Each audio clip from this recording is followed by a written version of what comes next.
My partying isn't just about me now. It's actually it's an us thing and it's a Yeah. we thing. And I need to address it because I care deeply about those around me, my family. Yeah. Yeah, and I think even for us loved ones, because it's almost like when you first start this process of, whether you're in addiction or love someone, when we first start this process of our own recovery, we do tend to be going, I need to do it for someone else.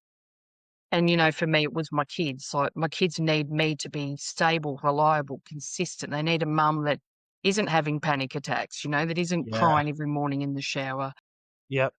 And that was my catalyst. But then as, you get going, you start to really show up for yourself again because you start to build that self-trust and connection. Yes. So, yeah, and I find that all the time.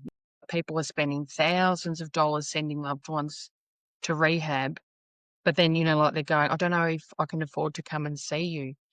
And I'm like, well, can you afford not to? And what are Yeah. you willing to do for everybody else? Because you deserve to be cared for as well. You know? Oh, Yeah. 100%. Yeah. That's one of the things in the 12-step program that I'm in. I was speaking with my sponsor about what happens at the end of the 12-step program for loved ones in relationships. And he's looked at me and said, not very many of them survive because you've worked so hard on yourself that Yeah. you realize everything else around you and the problem. Yeah. Yeah. But working together is the key, I feel, in that.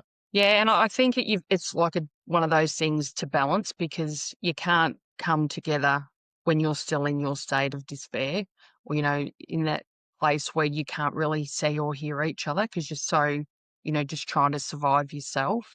Yeah. But, it's always been just trying to check in for a start. And then I had to be really patient for him to catch up. So even, when I talked about that situation of me seeing him differently from ignoring me to the shame, he didn't respond to that for a little while because I'm not going, well, he doesn't feel safe yet because he's not really sure whether I'm going to, be calm with him or if I'm going to start yelling at him again. He's got to build that safety within himself to meet me there.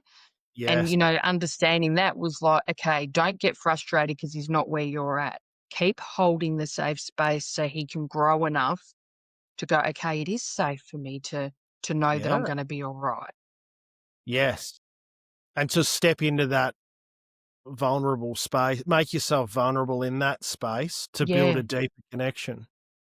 Yeah, and to know I'm not gonna be shamed again, and when you Yes. think about, say, a 10-year-old and every time they do something wrong, they're getting told that there's something wrong with them, that they're useless or you're naughty or whatever, that's what he's responding from. I had to give him a chance to go, "Okay, this person isn't gonna talk to me like that." He had to build, that trust with himself and with me again too, like, that trust went both ways.